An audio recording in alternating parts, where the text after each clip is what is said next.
Maswera sei mhuri yeZimbabwe. Mufaro wedu kusangana manheru anhasi musi wa30 April tichipana maupdates ekuti zvinhu zvedu zvakamira sei, tiri kubva kupi, tiri kuenda kupi.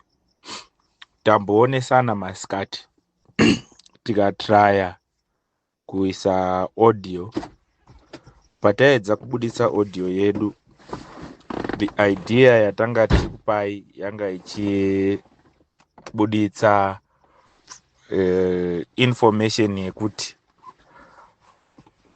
vanhu ava vakacreata a fake identity yaComrade Nyokayemabhunu. So vari kuprinda zvitupa kumakombe zvisiri pamutemo, vosapotana neembassy yeZimbabwe kuSouth Africa. So ndo zvataripota masikati. Then tazoona kuti shoko racho ratekeshera, tatiedza kuavoida kubuda direct, but since shoko racho ratekeshera rabuda nekumamwe mamedia houses, taakubuditsa chokwadi chiri paground.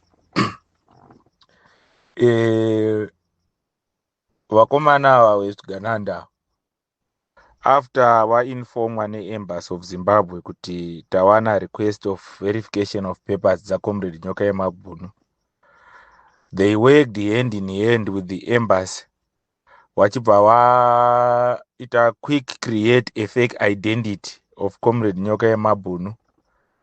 Then in that process, the mistake yavakaita ndeyekuti they failed to know the year of birth yaComrade Nyokayemabhunu, kana kuti vakakanganisa kutaipa here. Then they put the date of birth raComrade Nyokayemabhunu to someone ari kutsvagwa akasiya abira vanhu fraud of Marie Stent, who was born in 1977. So that's what happened.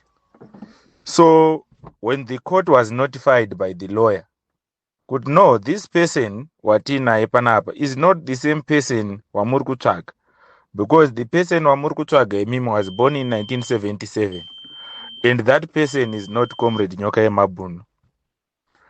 But the challenge yanga iripo ndeyekuti the identity yavo, the same face, same name, but different year of birth. So what happened, after the magistrate noted that, they said there is something fishy on this case. We need to do further investigations. And these Ganandas were already pushing for extradition, which then failed after the magistrate instruction yaita kuti Comrade Nyokayemabhunu vadzoke vange vari in custody, vari in safe custody, then whilst the documentation is being verified. Then after noting the shenanigans being played by the Zimbabwean embassy in South Africa, as progressive forces, we were not happy with what they are doing, because nobody is still safe if the embassy plays such a stupid role whilst saving Zimbabweans. So some of the South African progressive forces get hold of some of our comrades. They wanted to understand what's really happening on this case of political persecution of Comrade Nyokayemabhunu. I'm sure the information was shared around. And the agreement of all progressive forces in SADC is that Zimbabwe is now facing a marathon of political persecution from Mnangagwa's government and Uganda.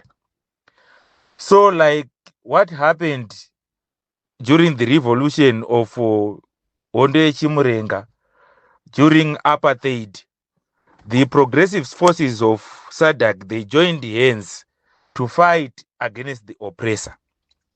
The challenge which we are having, like in the situation of Zimbabwe, the oppressor is from within and it's a black person who is in government under the support of Zviganandas. So the agreement is on the 8th of May, we are all joining hands going to the embassy of Zimbabwe to protest and show our anger on the shenanigans which they are doing in facilitating the persecution of fellow Zimbabweans. So tese musi wa8 munhu wese tiri kuenda kuembassy kunomacha tichivaratidza kuti hatisi kufara neutsotsi hwavari kuita hwekugadzira nekuverifya fake documentation. The correct documentation which they were given, they said they don't know it. So the embassy is now playing a role in political persecution of fellow Zimbabweans. So we are all going to march. Other progressive forces from South Africa, they confirmed that they will be joining us because this is now a generational fight. We are now suffering from these old Ganandas and Madaras who are giving us difficult times using money. Us, we don't have money, but we have numbers and voices. So munhu wese musi wa8 we are going to Pretoria. Then us, I think we'll be in South Africa around musi wa5. We help to organize. Then we will join hands with other forces. Then we go for a march. So munhu wese aripo ari free ngati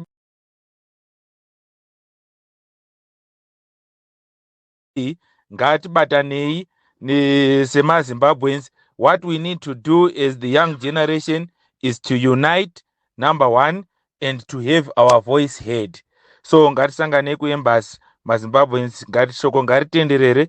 Let's protest against this embassy which is being used by Mnangagwa now doing their personal dues. Comrade Nyokayemabhunu should be safe. Tatenda muwe. Guys, my comrades mukaona vanhu vatadza kuenda kudemonstration musi wa8 kura kuti tiri nothing, we just make noise kumagroup tisina zvatinoita. We must have to show pasi rese, the whole world, kubuda kwatichaita musi wa8 tichienda kudemonstration. We must have to go with numbers. Guys, kamukana tatadza kubatsira Nyokayemabhunu nemamiriro akaita.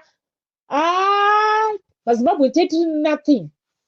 Tinenge tiri mastupid. Makomrades mukaona vanhu vatadza kuenda kudemonstration musi wa8 kura kuti tiri nothing, we just make noise kumagroup tisina zvatinoita.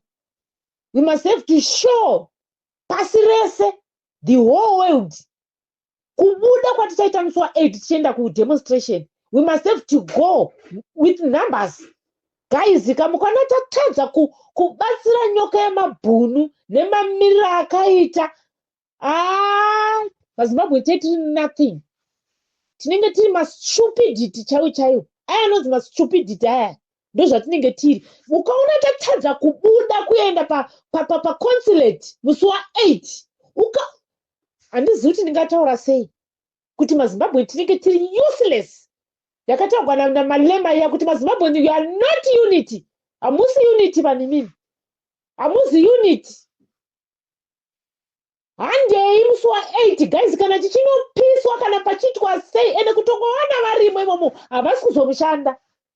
Vanotonga kuansa kuti who make those fake documents. Vanotonga kuansa question iyoyo. Who do these things? They must have to answer to the people of Zimbabwe. So guys, let's go with numbers. Handei nowandu hwedu. Handei macitizens. Tinomirira Nyokayemabhunu sekumirira kwaaita achizvipira. Let's go guys. Let's go. Udza shamwari yako, udza next door wako kuti handei. Zvokuti dai vageza zvaibvira vaitodedzera emergency message yokutaura kuti shut down everywhere. Hakuna anobuda kana riri bhodha ngarivharwe.